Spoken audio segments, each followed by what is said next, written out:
Welcome back to the deep dive. Today, we're jumping into the gig economy again, but maybe not the side you usually think of. Yeah, we're skipping the food delivery for now. Right. We're looking at something called Curri Driver. It's an app, but strictly business to business. Think construction supplies, industrial stuff. hmm And our goal here really is to dig into this uh, very specific kind of gig work. hmm We're seeing these claims of pretty high pay rates. Yeah, like really high sometimes. Exactly. So we want to figure out if that potential for high earnings, actually balances out the downsides. Because there seem to be quite a few trade-offs. Okay, let's just start with those numbers then, because I saw figures like up to $168 an hour. That sounds, frankly, a bit wild for gig work. Is that even realistic? Well, it can be, but it's for very specific, usually large vehicle jobs. The key is understanding why the pay is potentially so high. Okay. It's because Curry deals with business-to-business needs, construction sites, industrial suppliers.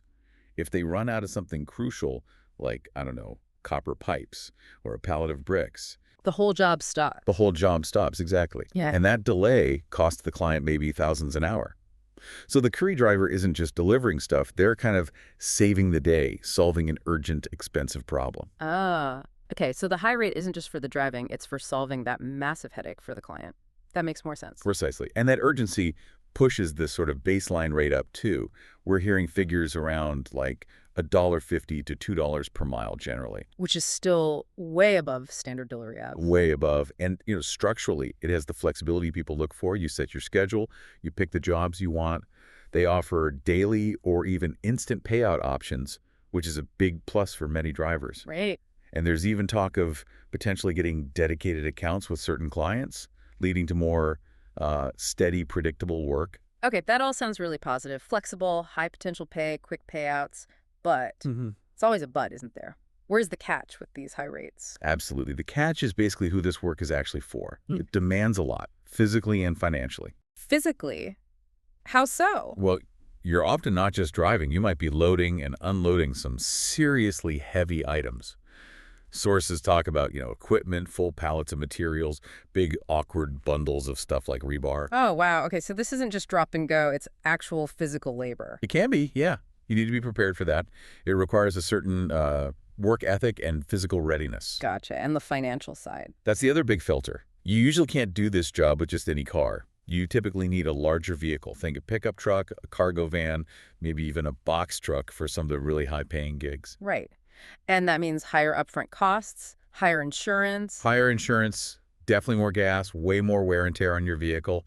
Suspension, tires, brakes, they take a beating with heavy loads. So that high gross pay per mile, a bigger chunk of it gets eaten up by expenses much faster than, say, delivering pizzas.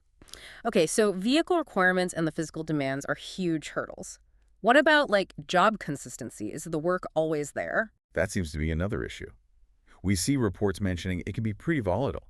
You might have a great day with several high-paying runs, and then maybe crickets for a day or two. It's not always steady, The classic gig economy problem. pretty much. Yeah. And you also get the usual complaints. Curry takes a significant cut. Sometimes the app has glitches, or maybe customer support isn't great when you're stuck on a complicated site. Right, the standard frustrations. Yeah. So if you kind of pull all that together, Okay. Curry Driver really emerges as something potentially very rewarding.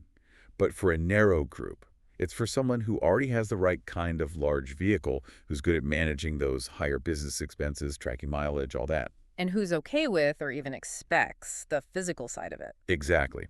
For that specific person, maybe someone already doing similar work or looking to leverage their truck, the earning potential could be better than other apps. But it demands more input.